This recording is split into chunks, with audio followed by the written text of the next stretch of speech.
I never listen to my old stuff. I try not to. You wait around for the thing you know that you perhaps could have changed or should have changed. Things that most people wouldn't notice, but you listen to it in a different way.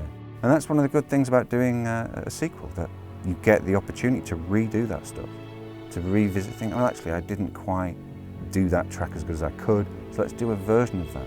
Let's improve it. Don't know many other video games that would now have, of this scale, that would have one composer, because you need to write probably 4 hours of music.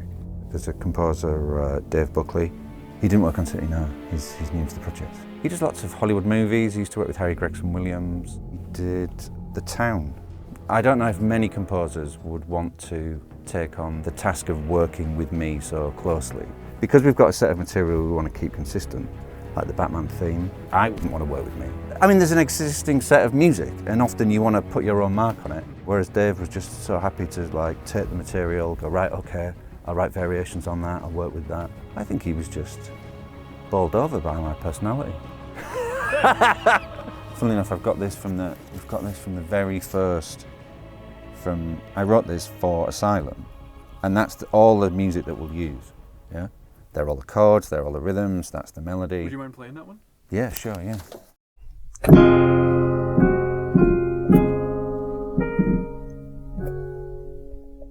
Obviously I sent that to Dave Buckley, and then said, like, we're just doing variations on this idea, on those chords, on those melodies.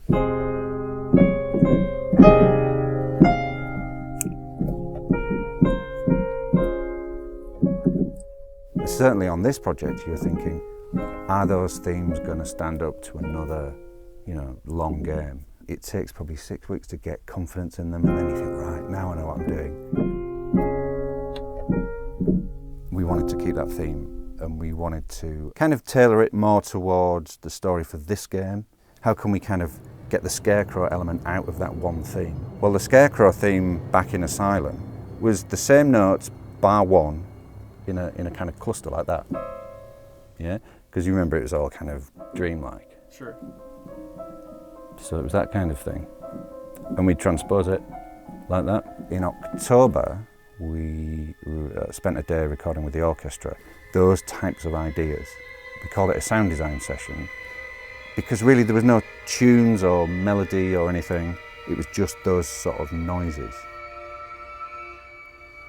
So you can hear there, it's actually the same set of notes as the Batman theme, but stretched out, distorted. It's not the backdrop for the whole score, but once we had that idea, it did influence lots of the other kind of straight-ahead combat pieces.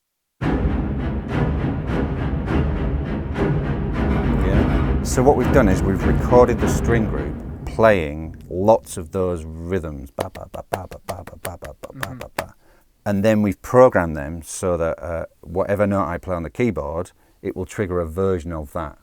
I've got a combat piece here. And I want them to concentrate on beating up the thugs. And I want the music to subconsciously emphasize it. This is for the cop combat, so we would probably start with something like this. Like the strings, a bit of choir. And then as you took down more of the thugs, we could bring in other elements.